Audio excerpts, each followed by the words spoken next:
अस्सलाम वालेकुम दोस्तों। तो आज की हमारी वीडियो है ये भी ऐसे ऐप्स के मुतल्लिक है जो कि हमें बिल्कुल यूज़ नहीं करने चाहिए, जो कि हमारे लिए बहुत ही ख़राब हैं और हमारी प्राइवेसी को और हमारी इंफॉर्मेशन को लीक करते हैं। तो वो कौन से ऐप हैं उनके बारे में देखते हैं और उनको समझते हैं कि क्या इनको यूज़ करना चाहिए कि नहीं करना चाहिए। और चलते हैं लैपटॉप की स्क्रीन पे और देखते हैं कि कौन से ऐप हैं इस सीरीज़। तो हम यहाँ पे आ गए हैं लैपटॉप की स्क्रीन पे और जो हमारा यहाँ पे पहला है वो है डोर डैश। डोर डैश एक ऐसा मतलब एप्लीकेशन है, प्लेटफॉर्म है जिसके ज़रिए आप लोगों को डिलीवरी फूड मिलता है। आप लोग खाने के लिए कुछ भी चीज़ मंगवाते हैं, ठीक है ना, तो आपको इजीली यहाँ से मिल जाती है। पर ये भी आप लोगों के लिए बहुत ही ख़तरनाक है, क्योंकि आप यहाँ पे अपना डाटा कलेक्ट करते हैं, अपनी बैंक इंफॉर्मेशन देते हैं, तो आप लोगों के पास चीज़ आती है तो ये भी आप लोगों के लिए कोई भी चीज़ मंगवाने के लिए इस्तेमाल होता है। तो ये भी बहुत ख़राब है, ख़तरनाक है, ठीक है ना। तो इसके ख़िलाफ़ भी इन्वेस्टिगेशंस हो रही हैं, क्योंकि इस पे भी काफ़ी सारी मल्टी वायलेशंस आई हैं और इसने कस्टमर्स के मतलब अपने लॉ के मुताबिक कस्टमर को नुकसान दिया है और उनके मतलब इंफॉर्मेशन को कलेक्ट किया है और उनको सेल किया है।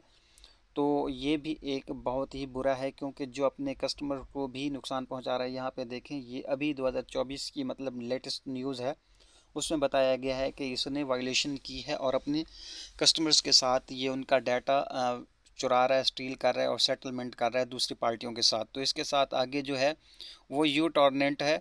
ये भी एक बहुत बड़ा वेब ब्राउज़र है, आप लोगों को सामने है, इतना बड़ा प्लेटफॉर्म है जिसके बारे में आप लोग जानते हैं।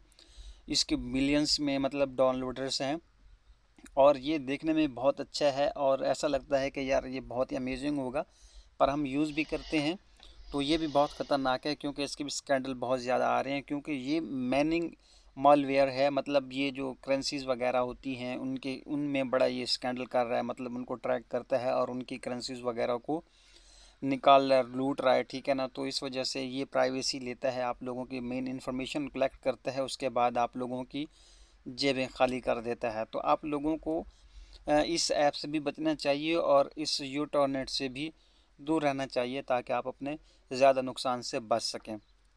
तो ये भी लेटेस्ट न्यूज़ है, ठीक है ना। तो इसके बाद ये हम चाइनीज़ ऐप की बात करेंगे। वी चैट बहुत बड़ा प्लेटफॉर्म है, ठीक है ना, आप लोगों को पता है चाइनीज़ वी चैट बहुत बड़ा प्लेटफॉर्म है। इस पर कॉलिंग होती है, ठीक है ना, चैट होती है, वीडियो कॉल होती है, तो ये बहुत बड़ा प्लेटफॉर्म है।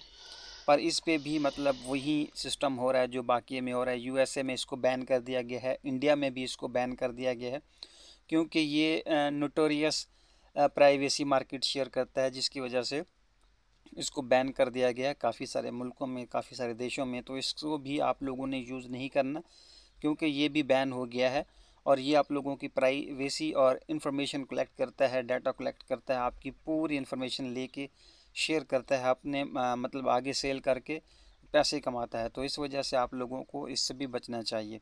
तो इसके बाद हम जो सबसे ज़्यादा यूज़ करते हैं, शेयरइट की बात कर रहे हैं। शेयरइट तो हर बंदा इस्तेमाल करता है अपनी किसी ट्रांसफ़र करने के लिए फ़ाइल्स वगैरह को, या किसी मतलब ब्रॉडकास्टिंग के लिए या किसी और मसले के लिए इसको इस्तेमाल करता है। तो ये भी आप लोगों के डाटा को सेल करता है, आप लोगों की प्राइवेसी को लीक करता है। तो ये बहुत ही सिंपल है। इसके बारे में हैकर्स क्या कहते हैं, वो कहते हैं कि आप लोगों को आसानी से ट्रेस किया जा सकता है, क्योंकि इसका जो पासवर्ड होता है वो 1 2 3 4 5 6 7 8 होता है। वो बहुत ही आसान होता है, ईज़िली ट्रैक्ड होता है और इसको इस्तेमाल करके आप लोगों को ट्रैक भी किया जा सकता है और ये ख़ुद भी आप लोगों के डाटा को शेयर करता है, कलेक्ट करता है। तो इस बेस पे आप लोगों ने इसको भी इस्तेमाल नहीं करना, ये भी यूज़ के एबल नहीं है। तो इसमें बहुत सारे मसले आ रहे हैं, देखें ना, रिमोट कोड एग्जेक्शन आ रहा है, तो इसमें बहुत सारे मसले हैं। ये आप लोगों के डाटा को शेयर करता है और ये काबिलियत ऐप नहीं है, आप लोग इससे भी दूर रहें और इससे बचें। तो बाकी आगे चलते हैं। आगे है होला वीपीएन, आप इसको इस्तेमाल करते हैं, मतलब आप इसको विंडोज़ पे इस्तेमाल कर सकते हैं, तो आप इसको एक्सटेंशन के तौर पर भी इस्तेमाल करते होंगे, काफ़ी सारे लोगों ने किया होगा। तो ये भी एक बहुत ख़तरनाक ऐप है, इससे भी बचना चाहिए।